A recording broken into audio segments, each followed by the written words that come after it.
What's up, guys? It's Carrington, and today you guys can tell I am in one of my dad's favorite cars, and it's definitely one of my favorite Grand Tours that's out there. And this is obviously the Lexus LC500, which was an absolutely beautiful design when they released it. It still looks brand new. Comparatively to any of the other Grand Tours, like even from Mercedes, the quality in this vehicle and the interior is a step above Mercedes and BMW. I would say this is on par with Aston Martin and even Bentley in some cases.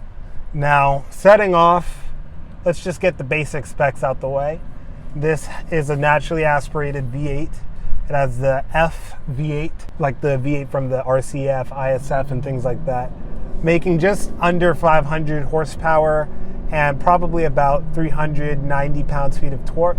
But now we're setting off just in comfort mode, and already we can tell that the ride is extremely smooth. However, you can tell it's not like an S-Class, it's not like an LS. So there's definitely going to be some bumps felt, but it's not jarring and it's very well damped. So it's certainly not beating you up or anything like that. This is a 2025 LC500, so you guys will notice that it has this beautiful screen, which is touch screen actually, where beforehand on the LC500 you would have this kind of like touch pad, which was kind of clunky to use, honestly. So this is a nice refresh and update. As you can tell, this is pretty much brand new. This has, I believe, like 50 miles on it or so. So again, you can tell this sense of quality in the build. You don't hear any rattles, any creaks. This is Toyota build quality, which is obviously what you would get when you buy a Lexus, which is the nicer version of a Toyota. The transmission is nice and smooth. You don't feel any jerks. This is a 10-speed automatic transmission, so it's not a dual clutch or anything. You do hear, though, that engine kind of purring along, so that's very interesting. I'm gonna put it in manual mode, and I am in Sport S mode. Sport Plus mode, I'm guessing. No, now I'm in Sport Plus mode.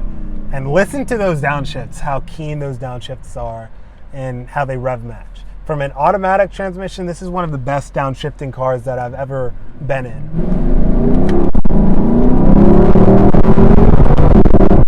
And the shift sound is sick. It's like a whip crack.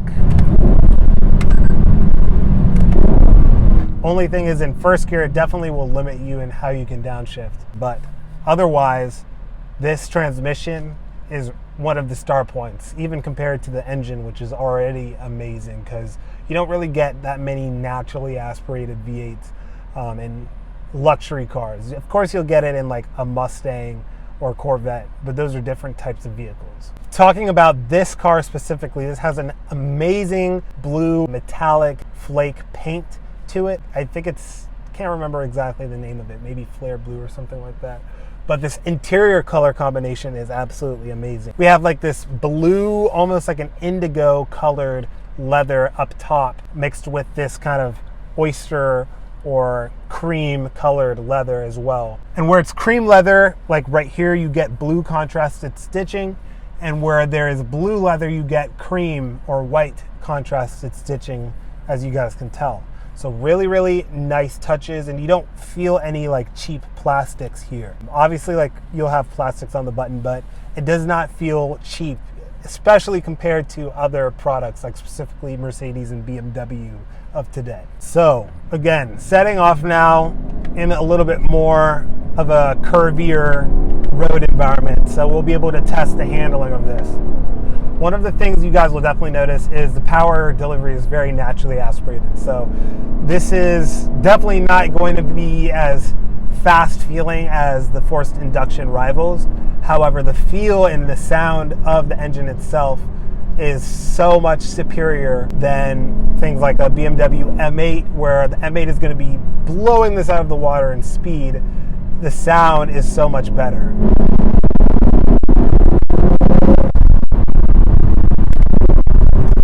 Listen to those downshifts, my gosh. And again, this is less than 500 horsepower, so you're not going crazy fast on the road. The steering has a decent weighting to it. I wish there was a little bit more weight, a little bit more communication, but this isn't an F product. This is just supposed to be a really, really nice sounding and driving Grand Tourer. And there's definitely like a sound change in the characteristic once you get, I think, past 4.5 RPMs. Wow, what a transmission. And guys, even in Sport Plus mode, the dampening is amazing and you don't feel like this car jars you around at all. You can definitely notice that bumps are there, but it is supple. It is Lexus-like, if Lexus created a GT, which is perfectly in their brand. It's certainly not as jarring even than, I would say, my Alfa Romeo Giulia. And this is in Sport Plus mode with active dampers.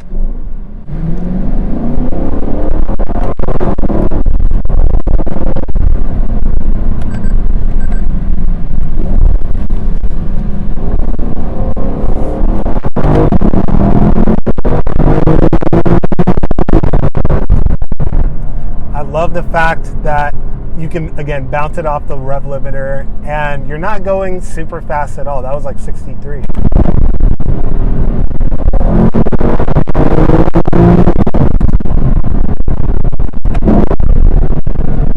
This transmission, this is one of the best automatic transmissions that I've driven. Definitely I like the snap more of a ZF 8-speed, but the downshifts of this are superior 1000% compared to the ZF 8-speed.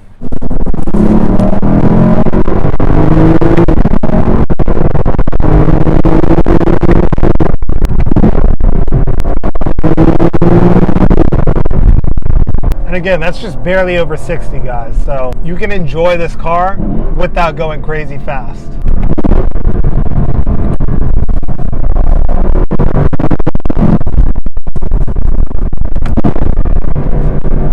You'll just be stuck doing that the whole time, just going back and forth, up and down gears.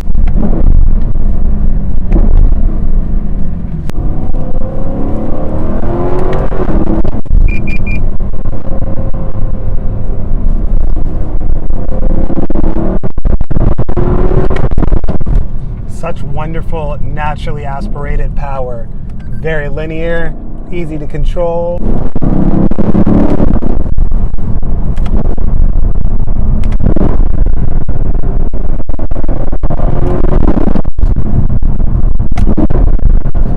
You're just going to be stuck doing this the whole time.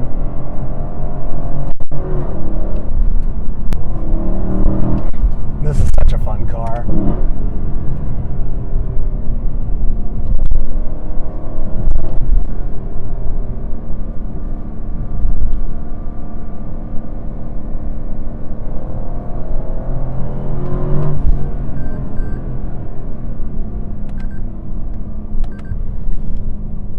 Will deny you that shift into first until you're pretty much like at 2,500 RPMs.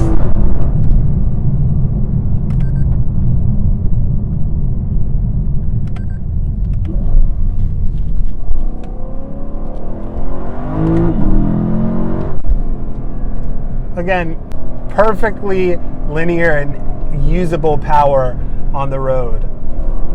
This is the best GT, I would say, that you can find for under 100 grand, because while this is a 62 now mile example that's going to be going for over 100 grand, you can definitely find older LC500s which are still going to be reliable, still going to have the general package that this has for like 60 to 50 grand, which is an amazing thing when you consider what you have here. You definitely feel a little bit of lean in the corners, but it's not uncomfortable. Oof. Yeah, the downshifts are just insane. But yeah, guys, again, this specific example is here for sale at Washington Exotics. It has 62 miles on it, so it's pretty much brand new. We still have the plastic here and the plastic on the door. So this is going to be the most reliable and also one of the most fun GT cars, because again, it's not so fast, so you can work the motor more, and the motor is naturally aspirated, so it's going to sound a lot better. And this transmission is one of the best automatic transmissions that's out there. It's definitely the best automatic transmission for downshifts. I do prefer, as I said, the more aggressiveness of the ZF when it's tuned in like the Alfa Romeo Giulia, the ZF 8-speed automatic, but this is a really, really well-polished GT car, which a lot of people are not going to consider this because of this brand. And I'm going to tell you, go drive it and experience what it's like before you make that conception, because I certainly would own this car, even though I love things like Italian sports cars, supercars, things like that. I would choose this over the German rivals for sure. Would I choose it over a Ferrari California, for example? I don't know. That's a little bit of a different case. But anyways, guys, I hope that kind of covers what this vehicle is and who it appeals to. Don't forget to like and subscribe for more videos as I continue to post more reviews like this with all of the vehicles that we get in inventory. Anyways, till next time, guys.